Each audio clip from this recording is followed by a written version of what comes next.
তোমাদের কাছে বেলছা নয়, বেলছা হলে ভালো হইতে যাবে।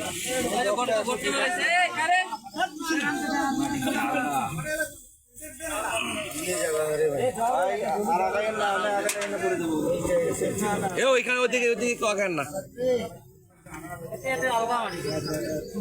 হালকা মাটি দেখা যাচ্ছে। মাটি নরম, মাটি নরম। আবর্জনা ফেলেছে না, আবর্জনা পচি পচি নরম হয়ে আছে। একদিনে তো এটা হয় না, একদিনে এটা হবে।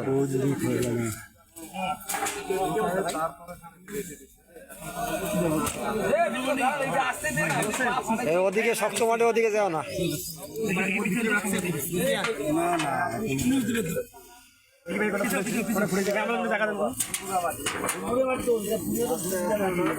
ভাই টাইটেল দিছি।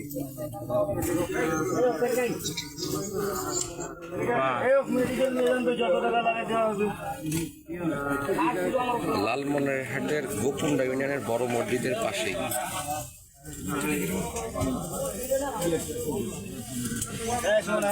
বালু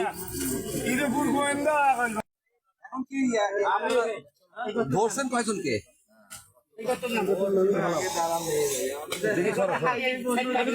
না না না, এইখানে যে আপনারা ঘুরতেছেন অবশ্যই তো আপনাদের কোনো ডাউট আছে জন্য, মানে সন্দেহ আছে জন্যই তো ঘুরছেন।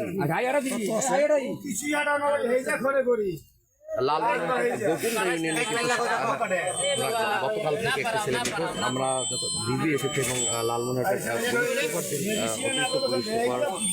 এসেছেন একটি জায়গায়, কিন্তু ঘোরাঘুরি চলছে তাদের সন্দেহ এইখানে ওই ছেলেটিকে পুঁতে রাখা হয়েছে।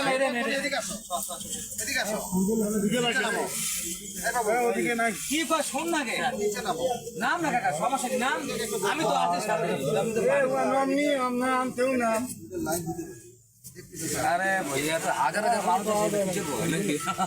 ভয় কিসের নামো? আরে আমি নামছি, তোর মনে হয় খাওয়া দাওয়া হয় নাই না? এই জন্য জায়গা দেখো, বালি দেখো।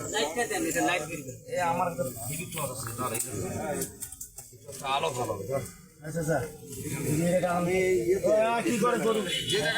ছেলেটির নাম শাকিল, বয়স 9 না? কথা বলার মতো কথা জানো তুমি? পুরো ঘটনাটা বলতে পারবা?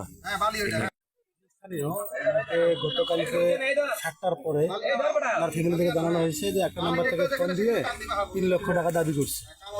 আমরা তাৎক্ষণিকভাবে এই নাম্বারটা এবং যে নাম্বারে ফোন আসে দুটো নাম্বারকে ওসি স্যারের কাছে পাঠায়। ওসি স্যার তাৎক্ষণিকভাবে মানে তদন্তের জন্য লোক পাঠায় এবং রাত 9টার পরে ওসি স্যার নিজে আসে। যে নাম্বার থেকে ফোন আসছিল এই নাম্বার থেকে গোয়েন্দা বাহিনীর তথ্য নিয়ে যে আইডি কার্ডটা পাওয়া গেছে, সেই আইডি কার্ডটা হলো এই বাড়ির। আমরা যেখানে এখন অবস্থান করতেছি এই বাড়ির মহিলার নামে আইডি কার্ড। মানে এই বাড়িটা শাকিলের বাড়ি না?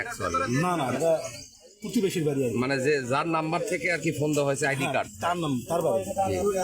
পরে স্যার এই বাড়ির মহিলাটাকে, তার হাজবেন্ডকে, তার ছেলেকে অ্যারেস্ট করে নিয়ে গেছে এবং তাদের তথ্য অনুযায়ী আজকে তার বাড়ির পাশের আরেকজন সাইদুল নামে তাকে নিয়ে গেছে। নিয়ে যাওয়ার পরে স্যাররা এখন তদন্তে আসছে। ছেলেটার নাম হলো শাকিল, বাবা থাকে চট্টগ্রামে, তার মা হলো অন্ধ, 2 চোখেই দেখতে পারে না, জন্মগতই অন্ধ এবং তার বয়স হলো 9 বছর। সে ক্লাস 3-তে একটা নুরানি মাদ্রাসায় লেখাপড়া করতে।